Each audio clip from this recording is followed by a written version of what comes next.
All righty. Hello and good morning, Anita. How are you? Hi, good morning, Darlene. I'm doing well, thank you. How are you doing?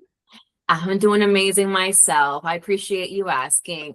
I do just want to mention that my camera is a little glitchy, so I did go ahead and shut it off. But we've been having some great conversations yesterday and this morning as well. So I would love for us to continue the conversation.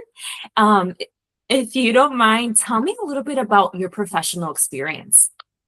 Sure, of course. So much of my background and my experience has been human resources, more or less from a generalist perspective, in that I've covered every aspect of HR. Um, I, I bring a strong foundation in human resources management, office management, operations, organizational support, etc. So basically, I would say that I, I focus on driving efficiency, consistency, alignment across, various business functions. For example, in my recent roles, I have overseen the daily operations of the office. I've streamlined, various administrative processes. I've created policy, and I've also ensured that the integrity of my role and what I do is always up to par. I've worked with various HR platforms and various CRM systems to provide, data support, etc. Um, Also, my experience includes a lot of, as I said, the core functions of HR, such as onboarding, employee relations, I'm so sorry, and compliance, with a consistent emphasis on accuracy, discretion, confidentiality, and I try to, adhere to best practices always. Um, Basically, I believe that, what would differentiate me from other candidates, for example, would be my ability to think both operationally and strategically. I not only ensure that processes run effectively, but I like to identify opportunities for improvement, enhance workflows. I'm particularly drawn to human resources and I've worked in that area because it allows me to, affiliate my experience with operations and HR, but bring a broader impact to an organizational success. Um, I think I've answered that question for you. Tell me if you'd like me to expand more.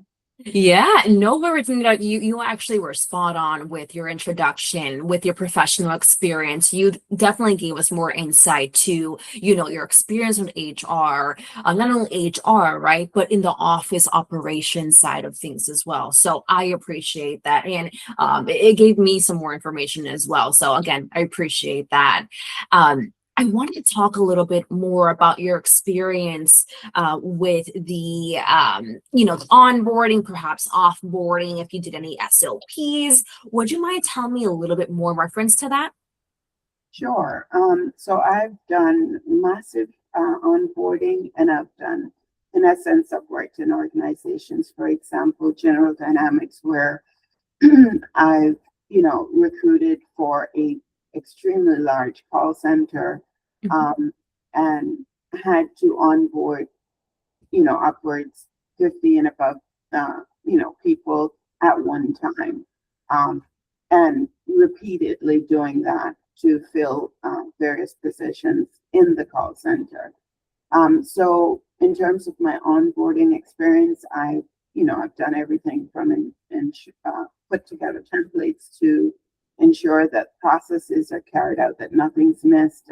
As you know, with HR, you required to um, pay attention to detail and get a lot of information.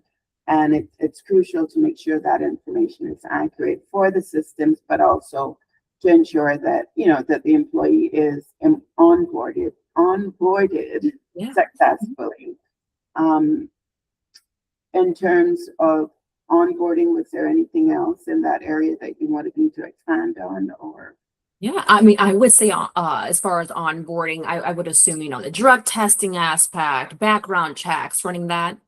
Okay, sure. So yes, the entire end-to-end process from, screening, doing background checks, checking, making sure that I-9 information is correct, uh, even going into criminal background checking, etc. I've done all of that. Drug testing, I've done upfront drug testing for onboarding, but I've also done had situations where I would just randomly drug test. So it depends on the organization that I'm working for and what type of policies we have in place in terms of drug testing. But yes, absolutely, very comfortable with all of them. Amazing, amazing. And again, I appreciate those details as well. And then to kind of wrap up the interview here, as far as any time that you'll be needing off, do you have any time off that you'll need within the next, 60 days or so, just so we're aware? Sure. Yes. As a matter of fact, my son is just about to graduate with his commercial pilot's license. Congrats again. Yay. So I definitely plan to attend his graduation. He'll be graduating on the 5th of June. So I would need to travel. I think it is probably around the 3rd or 4th of June, and then I would be back a few days later. So a few days. Other than that, that's it. I don't have any other plans. Wonderful, wonderful. Well, we can definitely honor that in advance as well. Once or if we get you onto the job site during that time, I have my notes written. You said it here in your recording as well, so we can definitely honor that for you. And then as for my last question to wrap it up, as far as starting a new position, I know that you're currently working. When were you looking to start a new position or how soon? Okay, so I think we had talked about it briefly before, but I'm currently working remotely, and my remote work contract is about to come to end, and it ends in June. However, I have, my current boss and we're well aware that it's coming to an end, and she is aware that, if I were to find something else and need to move on early, there wouldn't be an issue. So it's quite flexible. Awesome. And thank you for sharing that insight with us as well. I appreciate that, Anita.